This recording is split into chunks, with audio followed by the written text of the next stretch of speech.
My name is Michael Quinn. My past is a dubious one. For 20 years now, I have driven on this road, just like the time and the time before that night. Every time it's the same. That is, except the one night many years ago. Nowadays, I like driving at night. I find it relaxing. At night, I feel at one. I'm never more free than on an open, winding road under a bright moon. I stopped off at a pub, the Highwayman's Junction. They all know me in there, after what happened on that night. I still remember that lurid night vividly. They say memories fade in time, but it's etched into my mind. Clear as it was the night when it happened. Maybe that's why I'm a loner.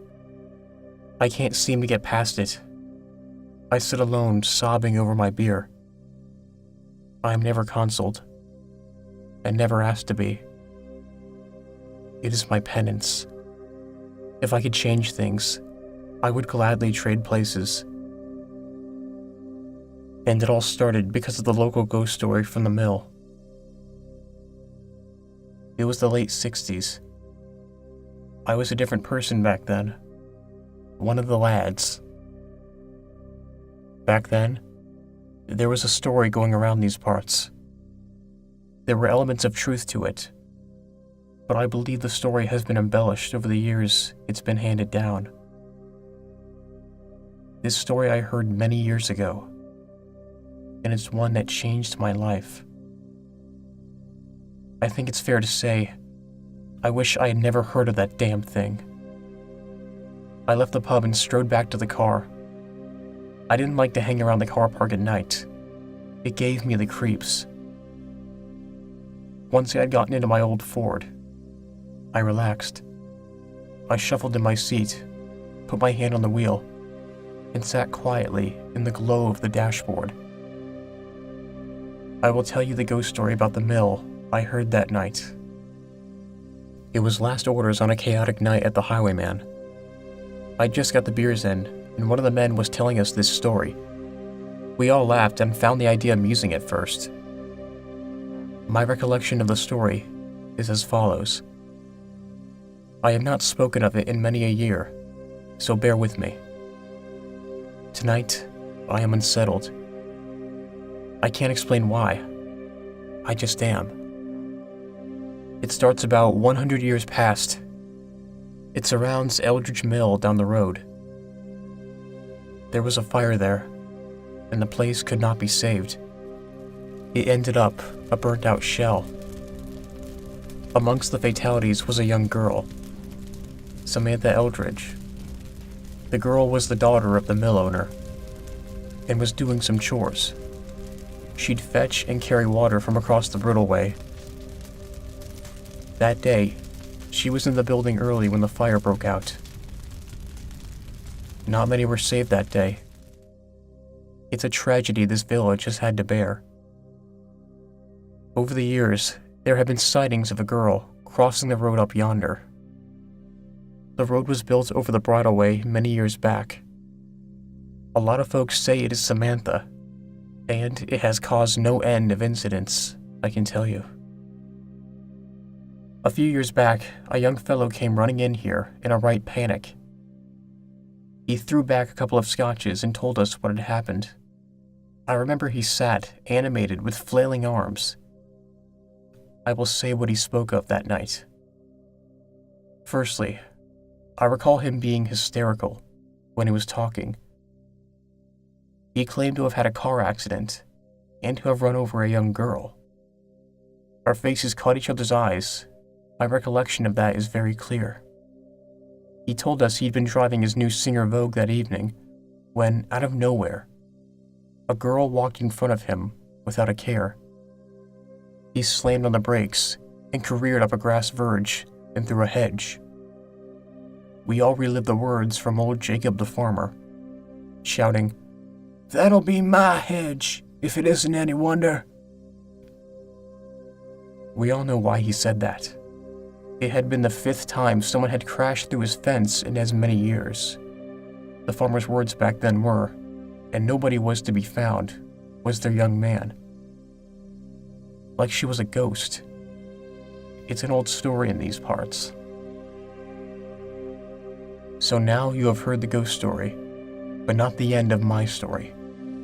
My story is far grimmer. My deed is despicable. But I am prepared to tell you. My mind is ravaged in torment.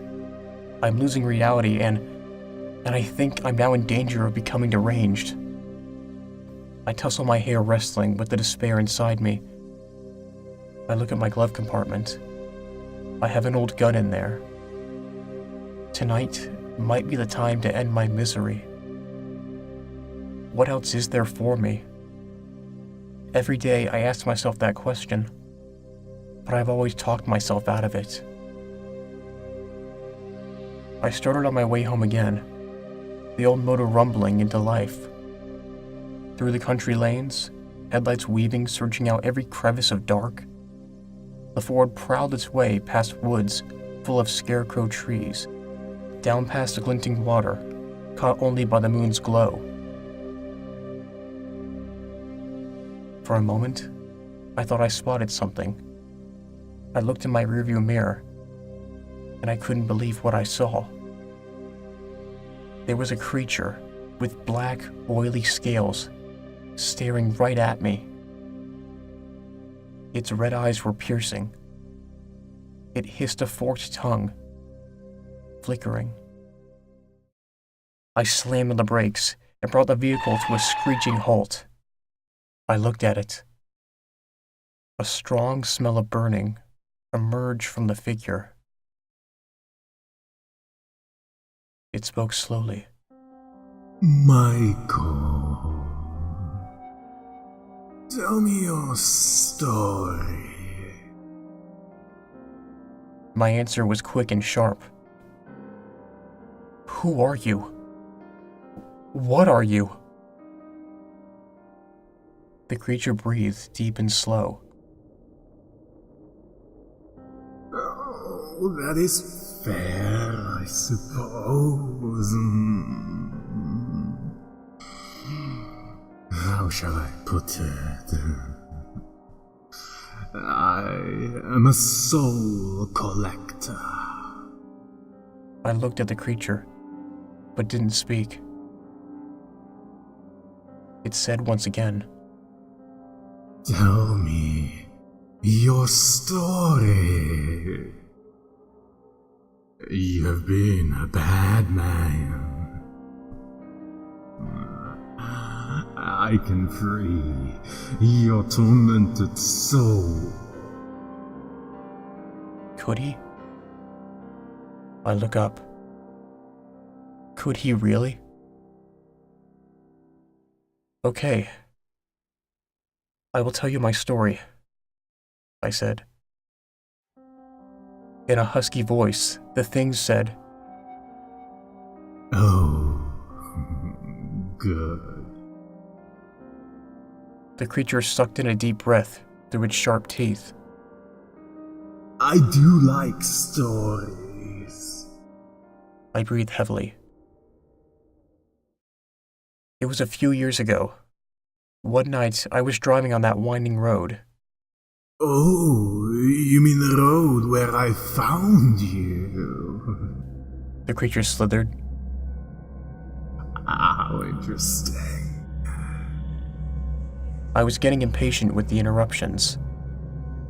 Well, anyway, that night it was a hazy summer's evening.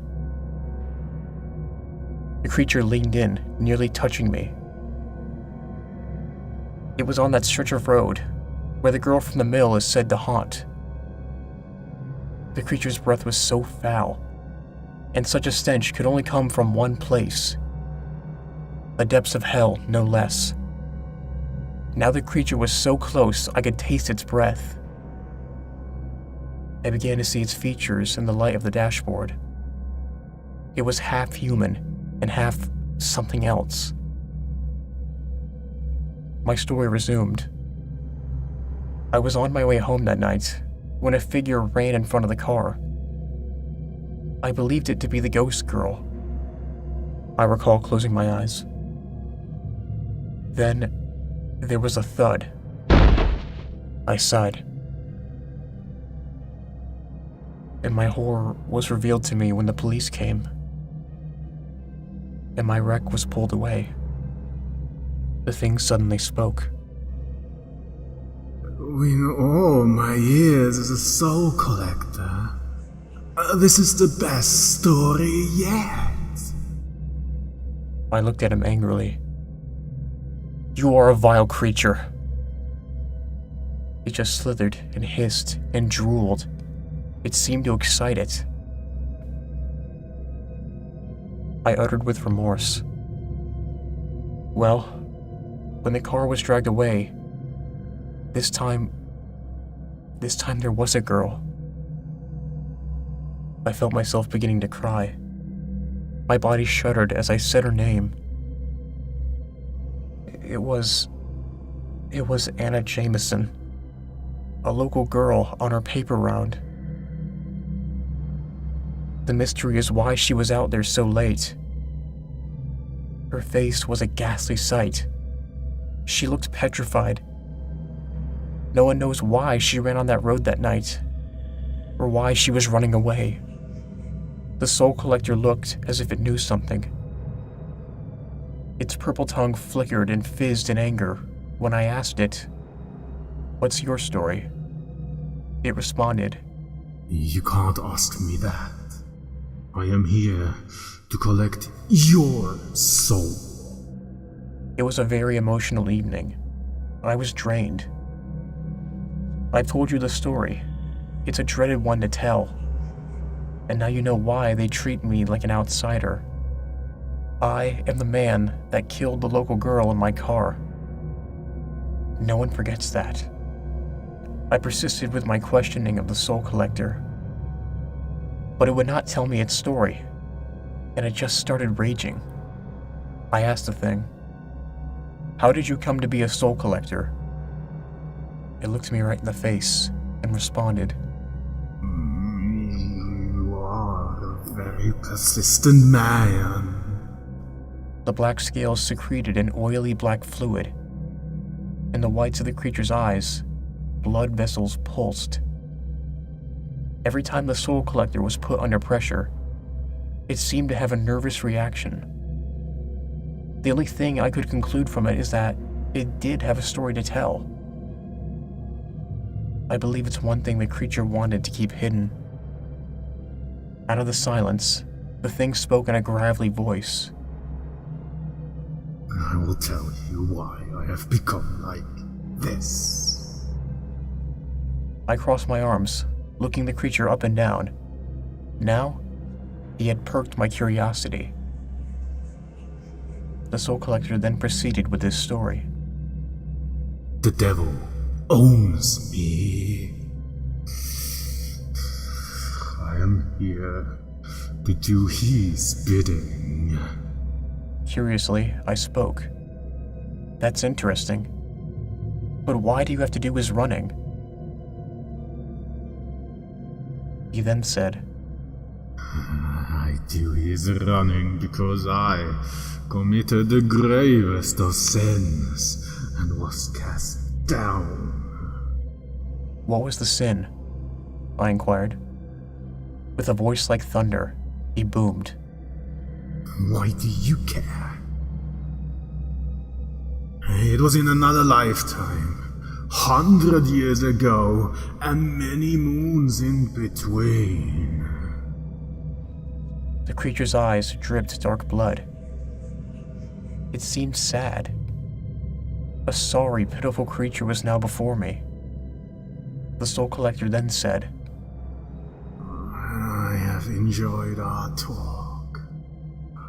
Now, I'll tell you why I was sent to hell.